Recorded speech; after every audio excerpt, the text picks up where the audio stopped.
Meanwhile, South Korea acting president today met the US Ambassador Koolberg, United States for Korea Commander Brunson. Now, President Choi said trilateral cooperation with US and Japan should continue. He further added that the policy stance on diplomacy and security will remain steadfast.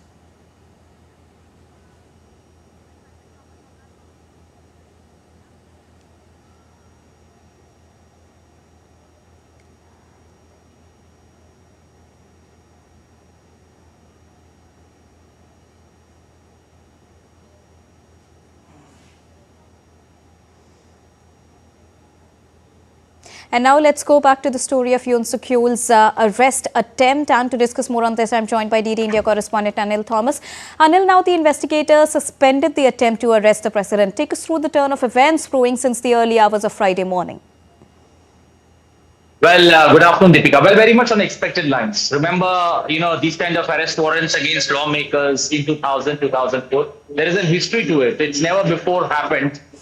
Whenever an attempt has been made by the investigating agency to get lawmakers arrested, it's always hit a dead end. And I think very similar to it, the last two times in 2000 and 2004, when arrest warrants were issued, they played their timeline. It's got a validity of a week. It played that timeline and never any leader could be arrested. A similar kind of fate, though we've almost 20 years ahead, but nothing much changed, especially when it comes to the logjam that, investigating officers and team hit. And I think South Korea facing a similar kind of fate this time around too. And I think now we'll have to wait whether the impeachment motion that's been moved, whether that could hit, some kind of, that could make some kind of headway. If that doesn't make, I think Yoon looks safe for the time being.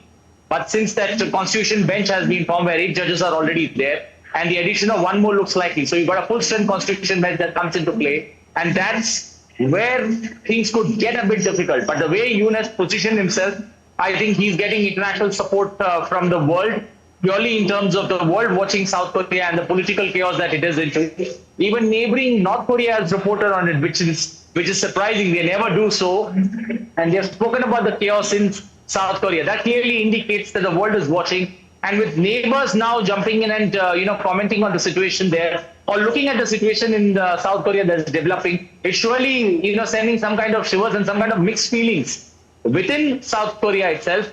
And South Korea needs to look at ways and means. They've had an airplane crash just before New Year. This political chaos, they are in total disarray at this point of time. They need to get their house in order. The opposition that's been trying for long, the Democratic Party, that's the main opposition, but not much of headway being made. What is the other option with the investigators right now?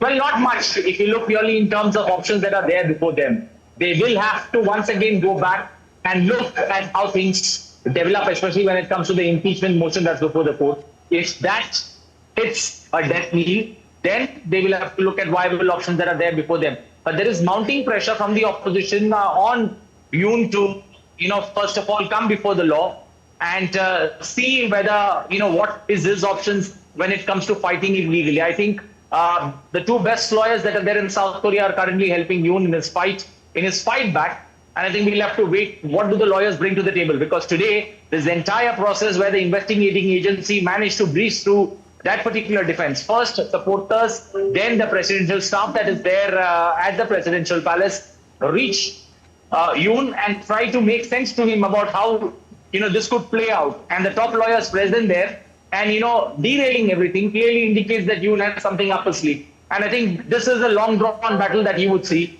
But I think the first step that he has to take is to safeguard himself and see to it that he lives another day. This particular at least the first arrest warrant that he's against him, could play out this timeline of 7 days and go void. Maybe they look at another way to get him, back in jail or get him under police custody where then they can investigate his role, especially in that particular, announcement that he made.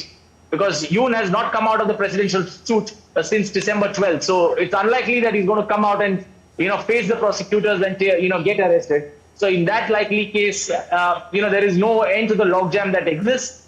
The investigating agency will have to, go back to the drawing board and find another way to first arrest him and then interrogate him. All right. Thank you so much, Anil, for joining us and bringing us the latest on the developing story there in South Korea.